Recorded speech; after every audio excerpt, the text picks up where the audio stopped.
Downright. Hi guys, it's Leah with Family Heritage Living. Today I made one of my family's favorites. It's called Hungry Jack, and it's like this really soupy baked bean hamburger mixture. And I think I've done this like years ago, but you know, some of these videos are so old. And I just don't go back through the old videos. I probably really should. This I'm just kind of like revamping everything, and we're just going to start doing recipes even if I've done them before. And I think this is one I've done before. But here's the catch. I didn't even think about doing it when I made the casserole. I got up early this morning and was just getting things together and threw the casserole in the oven. And a little bit later I thought, oh, I need to make biscuits to go with it. And then I thought, I'll record those. Oh, I should have recorded the casserole. So today, I'm going to show you that Hungry Jack casserole, and we'll do the recipe another day. But I want to show you these biscuits. These, I've done several different types of biscuits, and these have become my absolute favorite. They are measured. I normally never measure anything. As I'm getting older, I'm getting more into measuring, and I don't know why that is. Used to be very prideful, I guess, of the fact of cooking and not measuring. But I think, too, because our consumption is different, and I'm trying different recipes more that I want more of a consistent outcome on certain things. Not everything, but these biscuits I want the same every time. And it's not a micromanaged measurement, but it is a little bit more of a measurement than I'm used to doing. So in this video, we're going to make a very fluffy, very delicious biscuit, baking powder biscuit that can be used for anything. You can use it for breakfast, you can use it to go alongside of a dinner, a snack. They're very tasty. Alright, so while I'm thinking about it, I want to show you guys the Hungry Jack before we get started with the biscuits. And I used to, when I first started cooking this as a young wife, and I've cooked it for most of my married life, I was taught to put the biscuits on top. And I learned that as I would cook it, I would have to take them out and flip them part way through the cooking process because the bottom of the biscuits were always soggy. And for us, I just learned that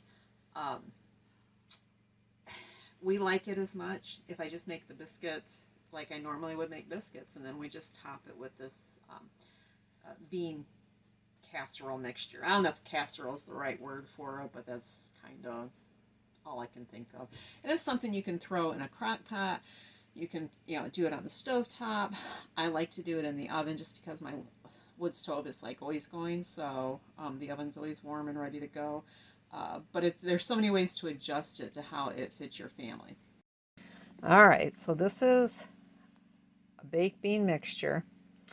And it's oh so much more. But the meat, you put the hamburger right inside it. And there's all types of different seasonings. I have done this both with canned beans. I've done it with dried beans. When I use a canned bean, it is a convenience food for me. When I do it with dried beans, it does take a little bit more pre-planning, and I have to adjust my liquids. But this morning was done with some canned beans, and I would add, they weren't very seasoned baked beans to begin with. So it didn't need any adjustment with what I added, but I would use a little bit of sugar, quite a bit of molasses, vinegar, just a touch of mustard, paprika, onion powder. I don't have a fresh onion, otherwise you would see onions in there. But then I put this over the top of biscuits, and we can put some cheese on top, and it is so good. But now let's do these biscuits because I love these biscuits. Okay, here we go. All right, I think I got that adjusted okay. I'm telling you, I'm so jealous of channels when I watch them and they've got their video. It's always adjusted really well, whether it's on them or on their food or whatever. I'm just always struggling to make sure I'm getting everything in the shot here. But this is a baking powder biscuit, as we discussed. There are so many different ways to do baking powder biscuits. For me, it was just different ones work at different times. So Josiah likes a heavier biscuit. Anything else messes with his stomach. This is a very fluffy biscuit, and it calls for soured milk or sweet milk. and that's, of course, adding the apple cider vinegar to the milk, which will start so it has time to set up. So this recipe is a double recipe, but it calls for 5 cups of all-purpose white flour. And I have done these. You can do these with any type of flour, but this creates the fluffiest. It calls for 2 cups of milk, and to that I will add 1 to 2 tablespoons of apple cider vinegar raw, and that will sit for a few minutes and it'll get clumpy. The chemical reaction that happens with this is it affects the rising agent, so that's why it's often fluffier when you make it into what's called a sweet milk.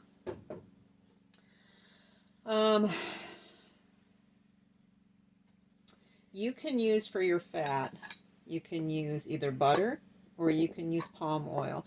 I almost always exclusively have used butter over the years, but I'm trying to conserve price-wise, and I got a really good deal, as I said in the last video, on this palm oil from Azor, however you want to pronounce it.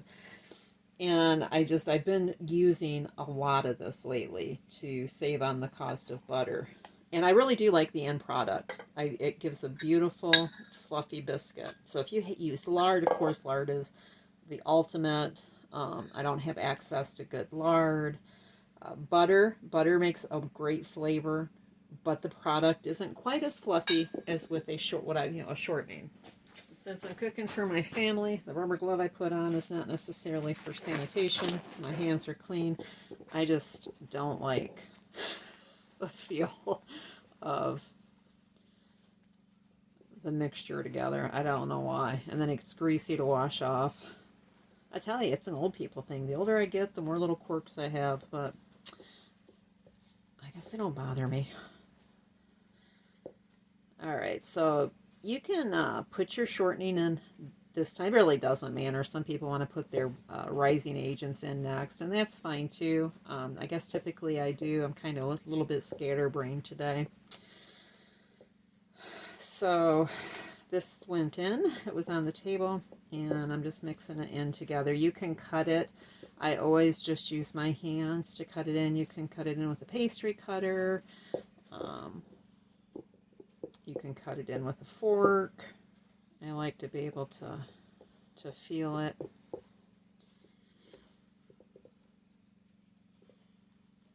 Okay.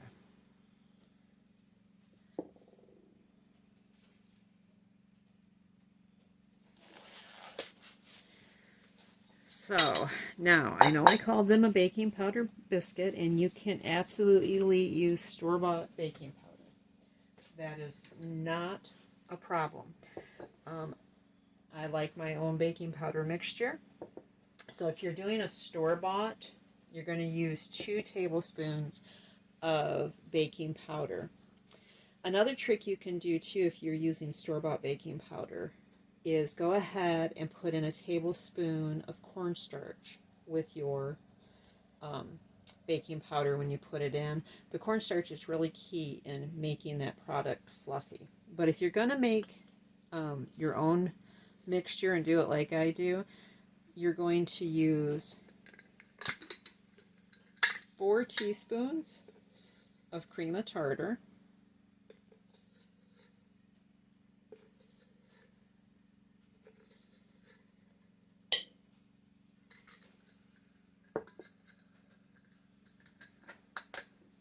you're going to use 2 teaspoons of baking soda,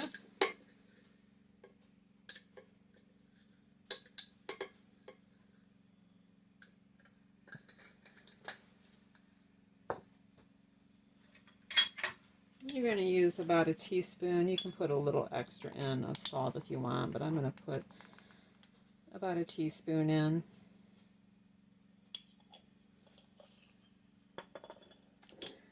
And then I'm going to use 2 tablespoons of cornstarch.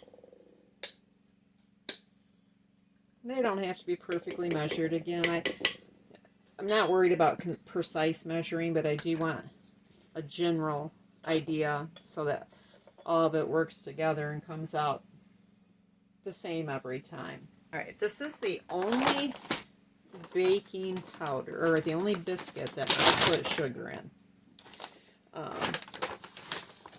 And so I'm going to put, you can put up to 4 tablespoons in. I usually put 2 to 3. I don't want it super sweet, but I do want a little bit of sweetness in there. Okay, so I'm just going to stir that up.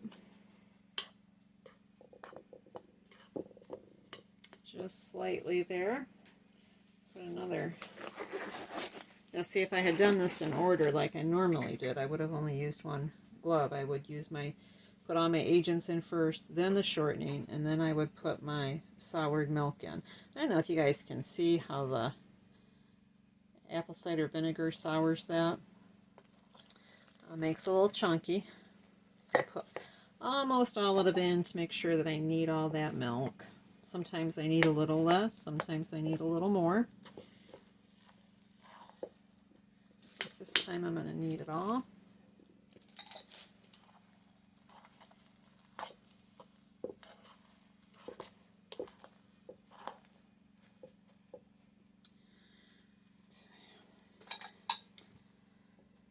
For you younger ladies, I know you might not, many of you might not believe it, but the older we get, the more shortcuts we want.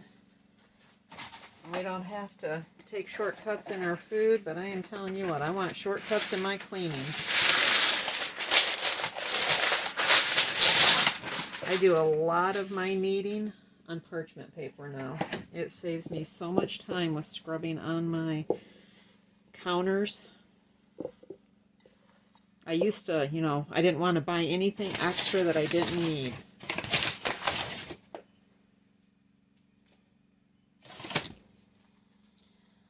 I guess I assume I need it now. I get these rolls from Sam's Club, and probably I buy them about twice a year. So I'm going to knead it on here a little bit.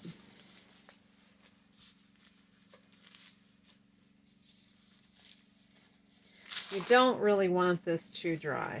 You want to be able to have it stiff enough you can work with it, but don't, you know, you're not making a stiff biscuit, so don't try to get all of your flour that you're working on in there if you can work it. You definitely, you know, you want to knead it enough, but don't over knead. I know it's kind of big, but if you're new to biscuits, if you're new to the dough, then you'll know what you'll know as you work it. You'll learn it. So then all I do is I press it out with my hand. I'm going to say I'm probably about a 1/2 inch thick on my dough. And of course,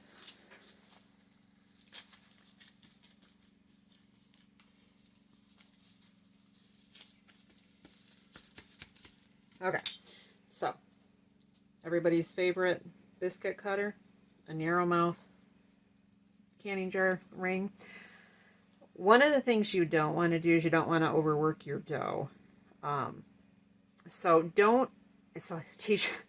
Simmy's been helping me cook a lot more, and so I've been teaching him, because it's natural when you go to push down, you want to twist and turn, but don't do that. Just push straight down and pull it out. The other thing you don't want to do is you don't want to have to re-roll dough. So I just tuck this over like that,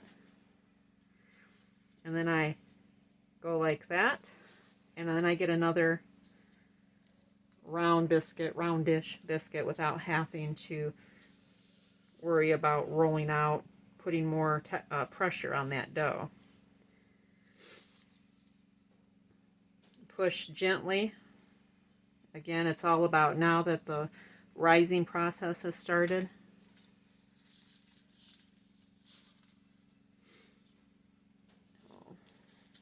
Simmy is my baby. He's 12. He'll be 13 next year.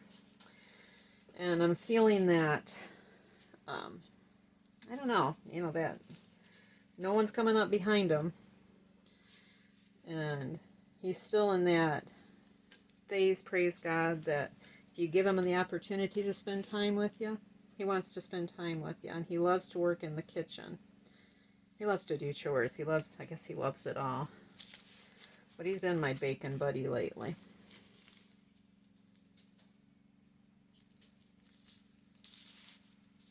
He's not real fond about getting on the camera, because otherwise he'd be helping me in the kitchen today.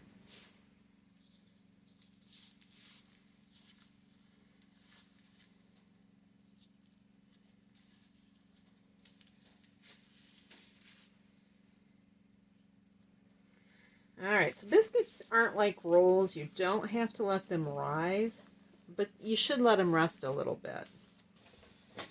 Alright, so a double batch like I made, because the 5 cups is indeed a double batch. The original recipe calls for 2.5. Is enough to really fit on here nicely. Sometimes I have to be a little creative with placement.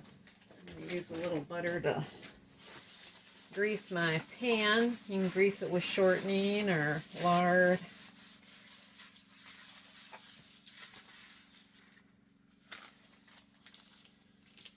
Okay.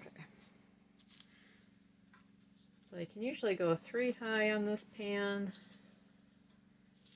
But like I said, then I have to start getting creative and rearrange a little bit.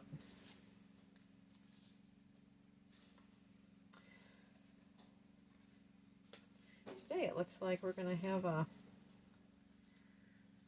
perfect measurement though. Check it out. Okay. So I'm going to let those set for probably another 5 or 10 minutes, and then I'm going to put them in a hot oven. I know there's that nothing tastes as good as biscuits in a wood stove oven, but again, I like my modern gas stove when it comes to just putting something in and not worrying about the heat. So that's how I'm cooking them today.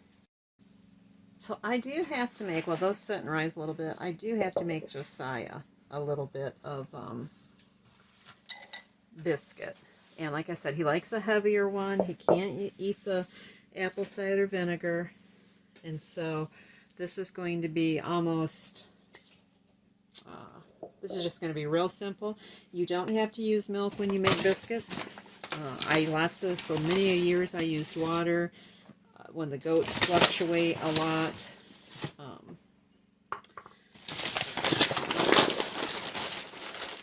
I've used olive oil in my biscuits when I haven't had shortening. Just whatever, whatever you've got on hand. Now, if you were to use, in either of these recipes, if you were to use ground flour, you're talking about, fresh ground flour, you are talking about a very dense biscuit. And those are good too. They're going to crumble. Most often they will crumble, depending. There's a few flours you can use, a few fresh grains you can use that won't crumble, but that is...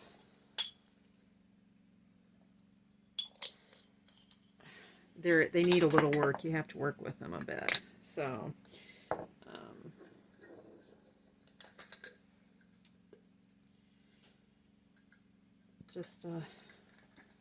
this takes a little less TLC.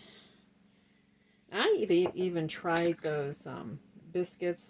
You've seen them on the YouTube channels. The 3-ingredient biscuits. I think one was mayo, flour.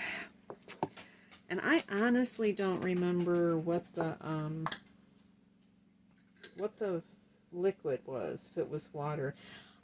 And a lot of people absolutely love those. I did not care for that at all. Just because I don't like something doesn't mean someone else wouldn't, and vice versa. So I think the critiquing, like you get these quote professional chef channels, the critiquing,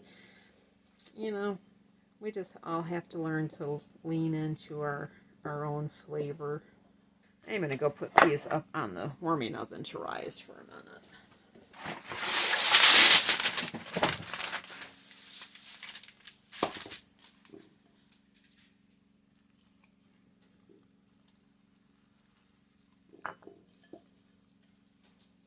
You know, in this day and age, as we're all struggling with trying to make ends meet, inflation has settled down, but it gone so high the past few years that the reversal is going to take a while. We have to learn a lot of different tricks, and this is one of them, that biscuits can be made many different ways to accommodate the financial availability.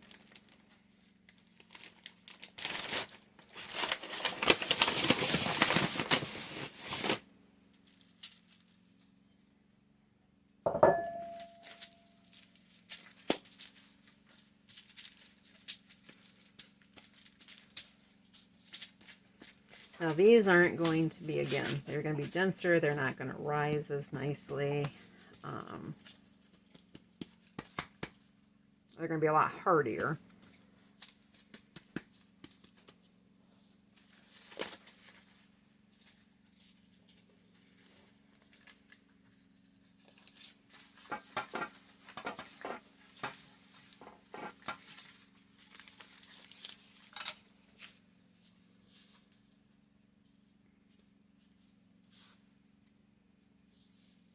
I guess I put about 2 cups of flour in this batch, and then about a tablespoon of baking powder or baking powder mixture.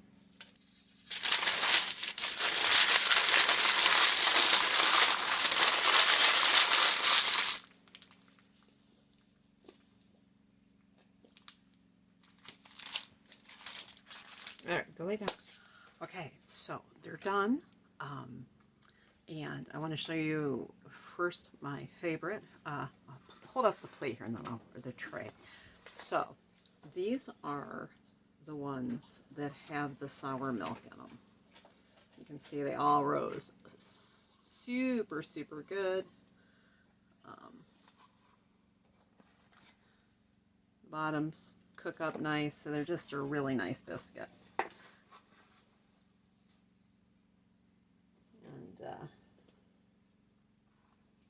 See if you can see the layers there. I love these.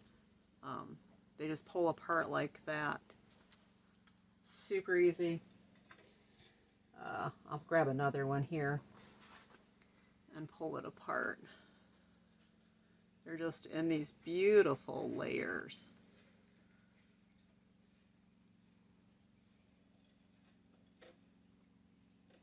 Now, these other ones, the more denser ones, they rose nice too. And of course, I always contribute a nice rise to the cornstarch. I've always baked with cornstarch. I love it. Those pull apart nicely too. They're a bit more crumbly, as you can see. They want to fall apart a bit easier, but they are a denser one. And again, those were made with water.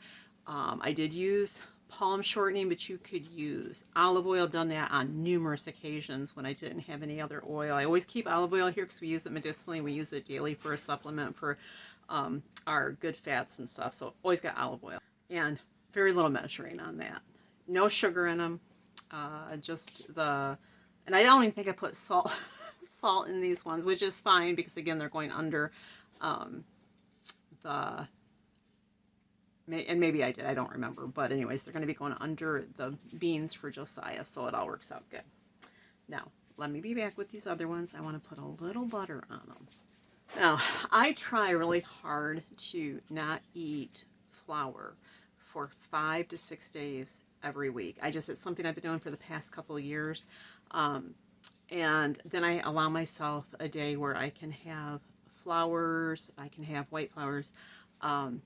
Usually will have it like in a pizza crust and a dessert of some form.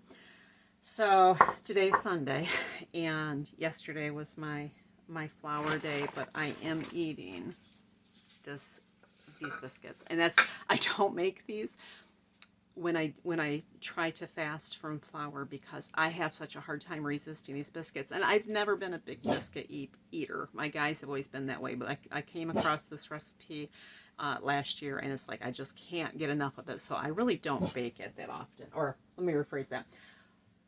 I try not to bake it that often.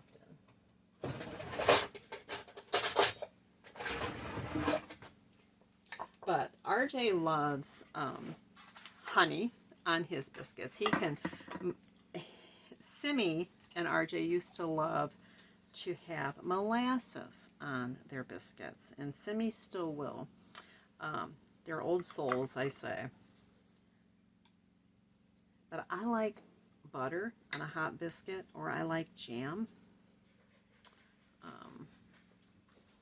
Honey, I like honey, but it's just not one of my go-to. So you get up there.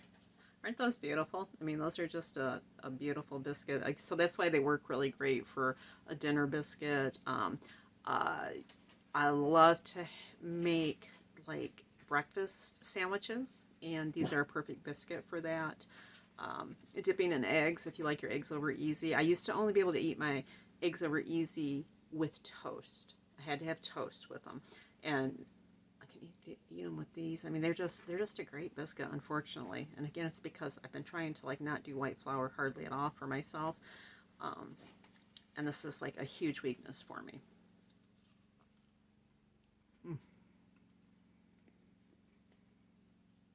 They're just so good.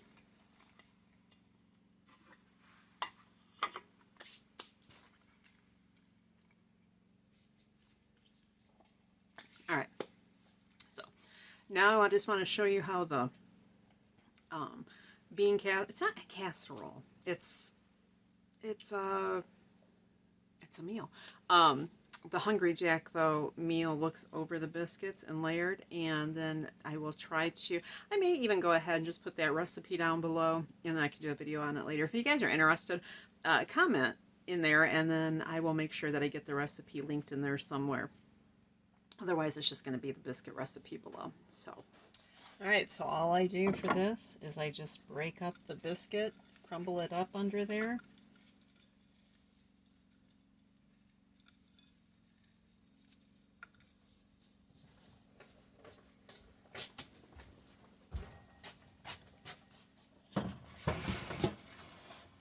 Steam's going to come up here, so.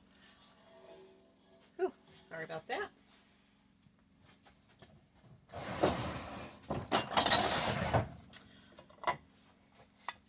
Then I just scoop the beans over the top. And I can sprinkle cheese on top, or I can leave it just like it is.